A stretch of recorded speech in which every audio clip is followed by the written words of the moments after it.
inviting me here this morning and share a few minutes with you. It's also a privilege to be introduced by a fellow Northwest. I want to thank you all for inviting me here this morning and share a few minutes with you. It's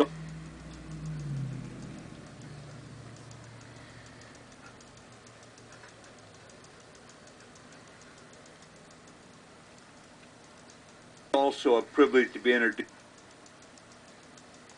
by this morning and share a few minutes with you. It's also a privilege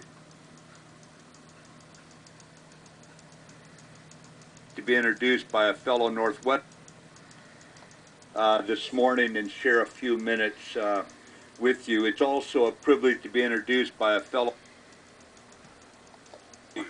So I want to thank you all for inviting me here this morning and share a few minutes with you. It's also a privilege to be introduced by a fellow Northwesterner and one who is aiming towards serving in the Army Infantry.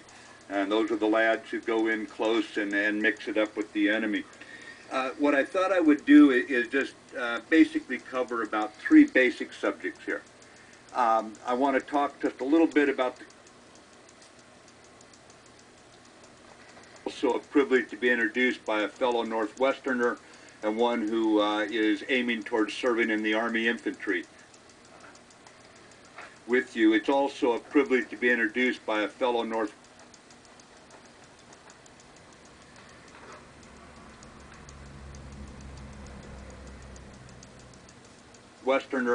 and one who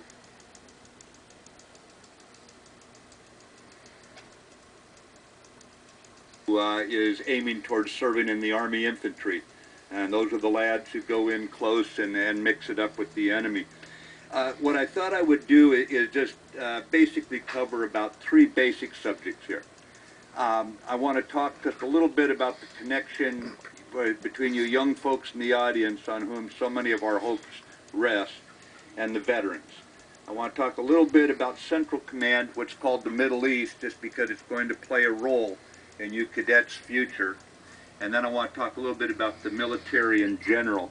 And I want to talk with you in a way not to give you a lot of advice. A lot of people want to give you advice. What I want to do is alert you to what I've seen in my life since I was 18 years old, 40 some odd years ago, and joined the Marines, and the lessons I've learned along the way, because it's appropriate those of us who've been moderately successful in our professions should turn around, run the elevator back down, and try and pick you young folks up and bring you up based on sometimes the very grim lessons that we've learned. And one point I want to make to you young folks in the audience, and I think the veterans will reinforce this, that surprise is going to be your constant companion. You'll make all your plans, some of them will come true, many of them will not. And surprise is going to be a dominant factor to each one of you. It's simply the nature of life. Nobody can tell what's going to happen in your futures, my fine young folks. And the veterans will tell you that in probably December 6th of 1941, or in 1949, or in 1959, none of them realized that World War II, Korea, Vietnam was in their future. We don't think like that. And yet it came, and they dealt with it, and there's a message, a lesson in there as well. And when the situations come knocking, maybe an opportunity, maybe a challenge, the one thing you want to do is be ready. The worst thing, and I never thought, my fine young folks, that I'd be standing here today. If you'd asked me 40 years ago would I be a 4-star general, it wasn't in the cards, okay? I'd been in trouble as a lad. The Marine Corps straightened me out in a lot of ways, but I never would think I was going to be here. So what do you fall back on when that surprise hits you?